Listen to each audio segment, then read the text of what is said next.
रात को नासिर फराजी से इस मौजू पर गुफ्तगू हुई और ये तय पाया कि अख्तर से रब्ता करके कहेंगे कि हमें कुछ वक्त के लिए अपने घर क़याम की इजाज़त दें।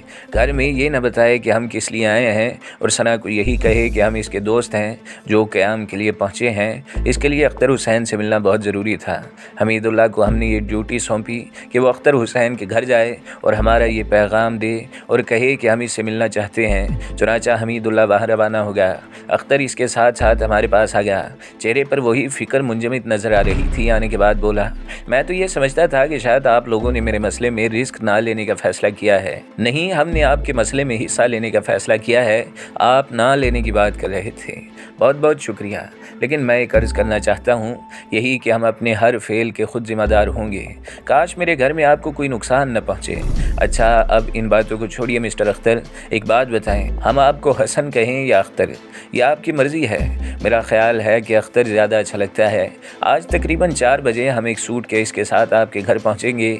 आपके मेहमान हैं और किसी दूसरे शहर से आए हैं और आपके घर क़याम करेंगे।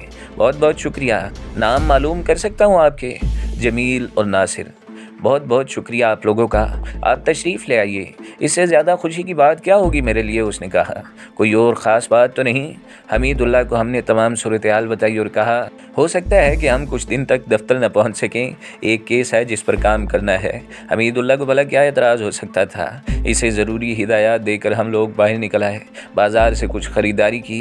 बच्चों के लिए खिलौनों और मिठाई वगैरह के अलावा एक आध साड़ी भी ले ली, ताकि ये तासुर पुख्ता हो जाए कि हम वाकई किसी दूसरे शहर से आए हैं। और फिर मुकर्ररा वक्त पर अख्तर हुसैन के घर पहुंच गए। अच्छा खासा खूबसूरत मकान था, ठेकेदार का ही मालूम होता था। जगह जगह कंस्ट्रक्शन का सामान बिखरा पड़ा था। वो दरख्त भी नज़र आया जिसकी जड़ में वो मुसीबत दफन थी। अख्तर हुसैन ने बाहर निकल कर हमारा इस्तकबाल किया और बोला, मैंने सना को बता दिया था कि मेरे जिगरी दोस्त आ रहे हैं, आइए, आप लोगों का इंतज़ार कर रही है, बल्कि बावर्ची खाने में मसरूफ़ है खाना पकाने में। हम इसके साथ अंदर दाखिल हो गए। अहाते का जायज़ा लिया। एक मनहूस सा तासुर था। अख्तर से सवाल कर लिया जाए। मैंने सोचा कि पहले भी यहाँ ऐसा ही माहौल था या किसी बदरू का साया है जिसकी वजह से ये सूरत हाल है, लेकिन यह सवाल इसे खौफज़दा कर देता। इसलिए हमने इसका ख्याल रखा। सना से मुलाकात हुई। वो नर्म नाजुक सी खातून थी। उम्र 28 साल से ज़्यादा नहीं होगी। चेहरे पर कुछ शोख लकीरें भी थीं, लेकिन अब चेहरे पर एक और एहसास भी छाया हुआ था। इसने कहा, हमें नहीं मालूम था कि अख्तर के आप जैसे दोस्त हैं। अख्तर ने अपनी बेशुमार बातें हमसे छुपा रखी हैं। आप लोगों के आने से बड़ी खुशी हुई हमें, लेकिन क्या? नासिर ने सवाल किया तो सना ने अख्तर की तरफ देखा और हसन बोला, अब इतनी जल्दी भी ना करो सना, मेरे दोस्त समझेंगे जैसे तुम इन्हें डरा कर यहाँ से भगाना चाहती हो। अरे नहीं, खुदा की कसम, मैं तो ये चाहती हूँ कि ये 2-3 महीने हमारे साथ रहें। इतनी खिदमत करूँगी इन लोगों की, ऐसी ऐसी चीज़ें पका कर खिलाऊँगी कि ये भी याद रखेंगे। भाई, आप वादा करें कि आप हमारे साथ एक अच्छा और तवील वक्त गुजारेंगे। भाभी, खाने पीने के तो हम बहुत शौकीन हैं, लेकिन बुज़ुर्गों का कहना है कि अगर इज़्ज़त करानी है तो 2 दिन मेहमान रहो, 4 दिन मेहमान रहो, इसके बाद शराफत से चले जाओ, इससे पहले कि मेज़बान बाहर फेंकवा दें। इन बातों पर दोनों मियाँ बीवी खूब हंसे और फिर सना ने कहा, चलिए भाई ठीक है, अगर आप हमारी निगाहों में फ़र्क पाएंगे तो चले जाएं, मगर शर्त यह है कि जब तक हम आपकी खिदमत करते रहें आप जाएंगे नहीं। चले ठीक है, ये फ़ैसला बाद में हो जाएगा। अब ये बताओ, मेहमानों को ठहराएंगे कहाँ? इमारत अंदर से काफ़ी अच्छी थी, क्योंकि अख्तर हुसैन खुद कंस्ट्रक्शन का काम करता था, इसलिए इसने घर भी बहुत अच्छा बनवाया था। एक काफ़ी कुशादा कमरा हमें दिया गया, जिसकी बड़ी खिड़की पूरे अहाते के सामने खुलती थी। कमरे में हर ज़रूरी आसाइश का बंदोबस्त था। बाथरूम भी कमरे के साथ ही बनवाया गया। बेड भी मौजूद था, मेज़ कुर्सी भी और ज़रूरत की बाकी तमाम चीज़ें भी। चुनांचा हमने सबसे पहले इस कमरे में क़याम किया। सना के बारे में हमने अंदाज़ा लगा लिया कि काफ़ी खुश मिजाज और अच्छी तबीयत की मालिकन है, लेकिन इसके बारे में अख्तर ने जो कुछ बताया था वो बहुत अफसोसनाक था। दोनों बच्चे ही बहुत प्यारे थे। लड़के का नाम गुड्डू और लड़की का नाम फ़िज़ा था। शाम की चाय और रात का खाना बहुत अच्छा बनाया गया। इस दौरान हम लोग बाहर भी आए और अख्तर हमें पूरा घर दिखाता फिर रहा था। हम इस दरख्त के नीचे भी गए थे। यहाँ सिर्फ ऐसे आसार नज़र आते थे जिनसे पता चलता था कि दरख्त की जड़ में कुछ चीज़ दफन है। बड़ा सनसनी खेज़ माहौल था। हमने तय कर लिया कि हम इंतज़ार कर लेंगे। रात को खासा वक्त हो गया तो हम अपने कमरे में चले गए। वो खिड़की जो बाहर की सिमत खुलती थी सलाखों के बगैर थी और इसके दरवाजे खोल कर कोई भी अंदर से बाहर और बाहर से अंदर आ जा सकता था। नासिर फराजी ने किसी कदर मुतासिर लहजे में कहा, क्या प्रोग्राम है, जागोगी रात को? तुम क्या चाहती हो, आराम की नींद सोने आए हो? मैंने हंसते हुए कहा, यार सच्ची बात यह है कि मैं इस मायार का इंसान नहीं हूँ जिस मायार का बनने की कोशिश कर रहा हूँ। मैं इस खौफनाक मकान के माहौल से बुरी तरह मुतासिर हो गया था और अब भी सच बात यह है कि मेरी जान निकल रही है। न जाने क्या होगा। वैसे इरादा क्या है? आज की रात हम ज़रा जायज़ा लेंगे, देखेंगे कि सना बाहर निकलती है या नहीं। वैसे भी ये कमरा बहुत उम्दा है, यानी जिस तरह से हम यहाँ से सारा मंजर देख सकते हैं शायद इस इमारत में कोई और कमरा ऐसा न हो। हाँ बिल्कुल ठीक है। फिर हम खिड़की से थोड़े फासले पर कुर्सियाँ डालकर बैठ गए और बाहर का जायज़ा लेते रहे। तहत निगाह खामोशी और सन्नाटा था। नासिर फराजी का ये कहना दुरुस्त था कि इमारत में एक अजीब सी नहूसत छाई हुई थी। सामने वाला दरवाज़ा भी बंद था। ये दरवाज़ा इमारत में दाखिल होने का दरवाज़ा था और हम इसको बखूबी देख सकते थे। थोड़ी देर तक तो बातें करते रहे। इसके बाद नासिर फराजी की आंखों में नींद नजर आने लगी। मैंने इसे कहा, तुम सोना चाहते हो तो सो जाओ, कोई ज़रूरत पेश आई तो मैं तुम्हें जगा लूँगा। बुरा तो नहीं मानोगे यार? उसने कहा। नहीं मानूंगा, सो जाओ, मैंने हंसते हुए कहा और नासिर फराजी बेड पर जाकर लेट गया। चंद लम्हों बाद इसके गहरे गहरे सांस लेने की आवाज़ सुनाई देने लगी। यही शुक्र था कि खराटे नहीं लेता था। बाहर से कुत्तों के भौंकने की आवाज़ें सुनाई दे रही थीं। मैं न जाने कैसे कैसे ख्यालात में डूबा रहा। बहुत सी बातें याद रही थीं। माजी के वाक़यात भी ऐसे वाक़यात से किसी तरह कम नहीं थे। रात आहिस्ता आहिस्ता बढ़ती रही और फिर अचानक मैं चौंक पड़ा।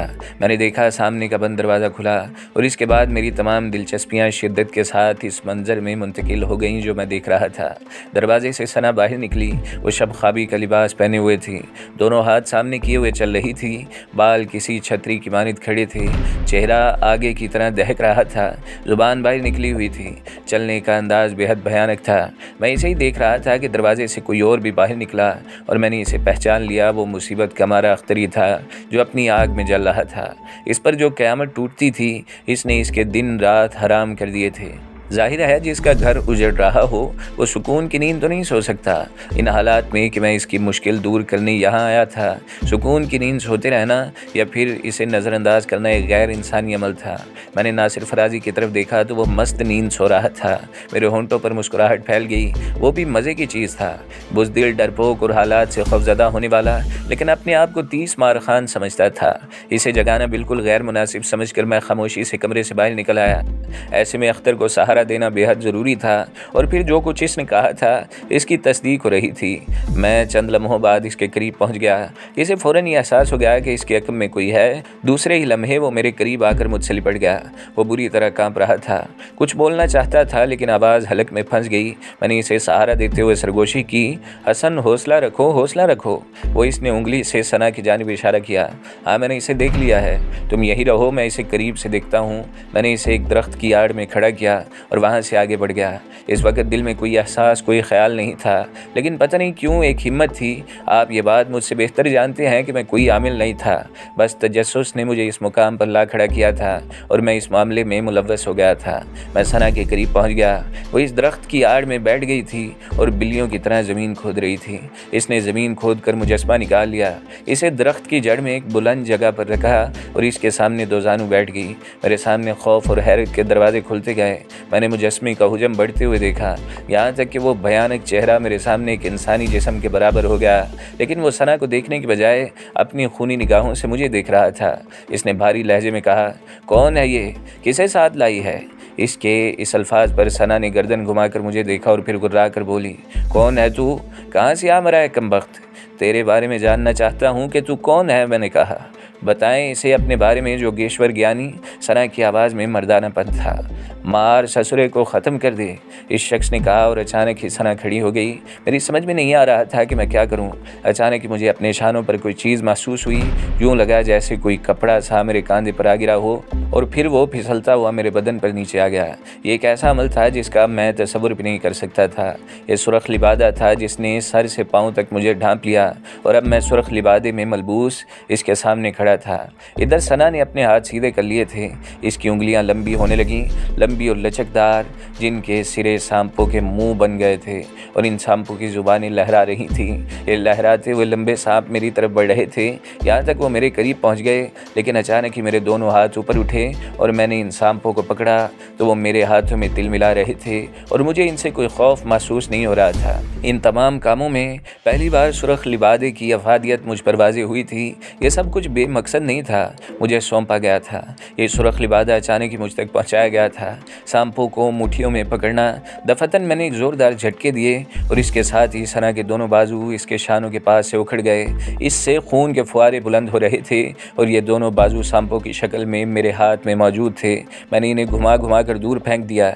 सना ने हैरत से इस भयानक सूरत वाले शख्स को देखा और फिर अपने बाजू को देखा, लेकिन इसके साथ ही वो भयानक अंदाज में हंस पड़ी। जोगेश्वर ज्ञानी, देख रहे हो तुमसे मुकाबला कर रहा है पापी, हत्यारा कहीं का, महान ज्ञानी से। अगर ये बात है तो ठीक है, मुकाबला है तो मुकाबला ही सही।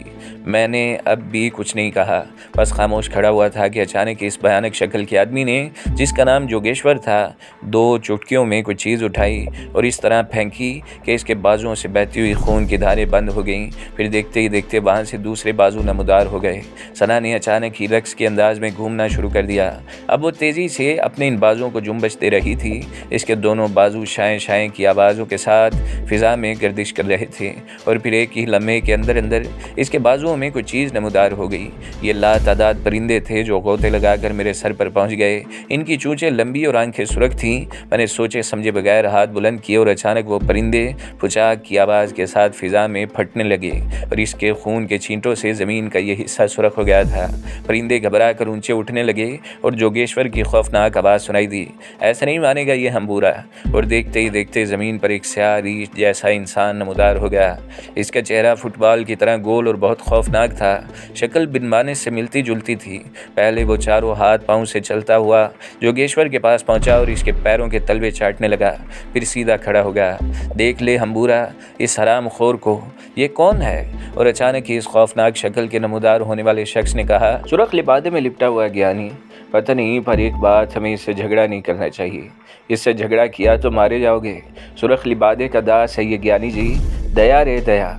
और वो किसी रीछ की तरह चारों हाथ पाँव से भाग कर चला गया। दरख्त की जड़ में बैठा हुआ शख्स उठ खड़ा हुआ। अरे ये सुरख लिबादा क्या है रे? मेरी हिम्मत का क्या पूछना, अब मैं शेर हो गया था।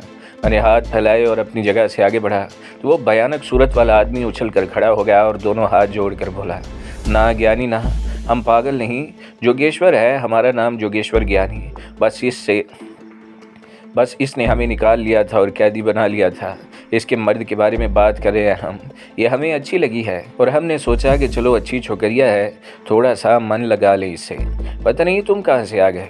ठीक है महाराज, ताकतवर से लड़ना हमारे बस की बात नहीं। हो गया जो झगड़ा होना था, अब बात ख़त्म हो गई, जा रहे हैं, छोड़ दिया इसे, अब तुम्हें शिकायत नहीं होगी। इसके बाद अचानक ही वो छोटा सा होता चला गया। इसका हुजम कम होते होते एक मक्खी के बराबर रह गया। मेरी निगाहें इस पर जमी हुई थी। दूसरे लम्हे वो मक्खी उड़ी और हवा में तहलील हो गई। मेरी खुशियों का कोई ठिकाना नहीं था।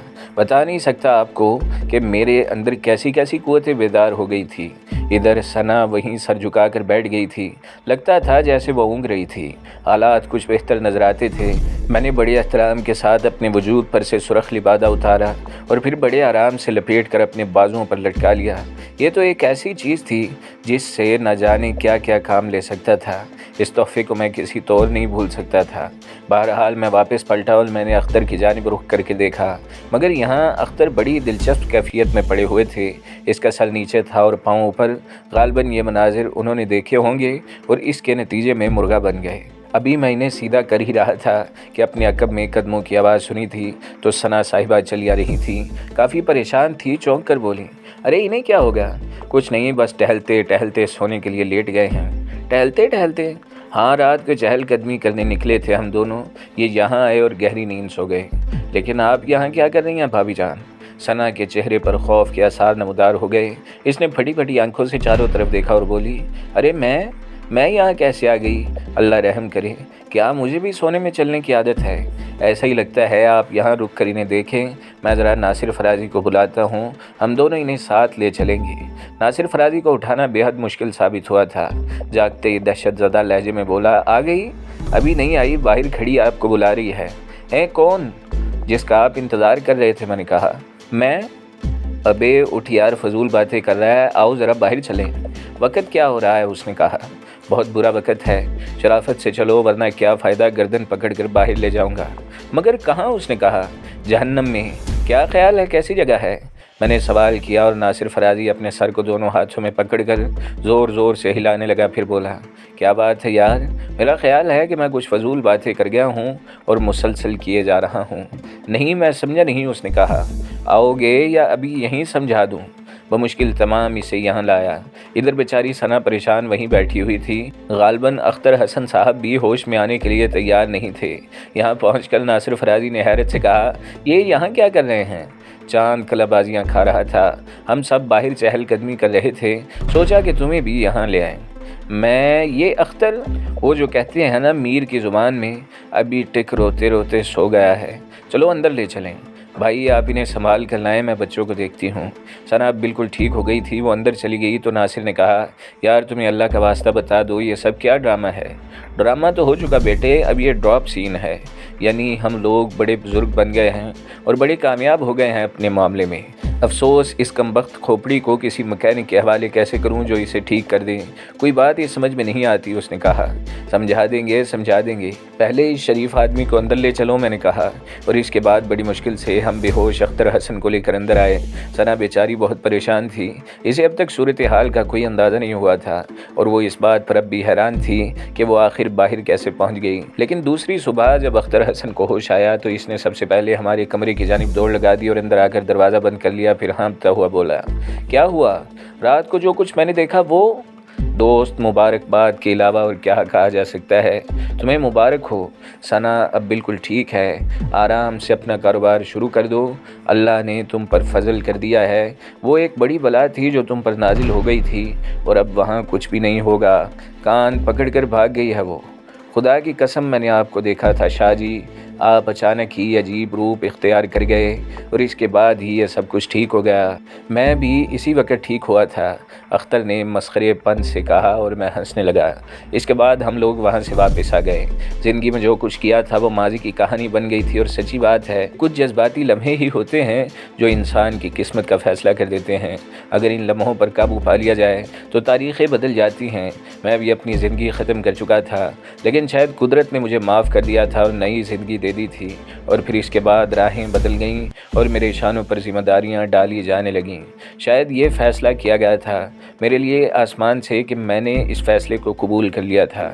शायद मेरे दिल में भी वसवसे डालता था शैतान। इन मसनूई आंखों का सहारा लेकर मैं खुद से कुछ बन गया था।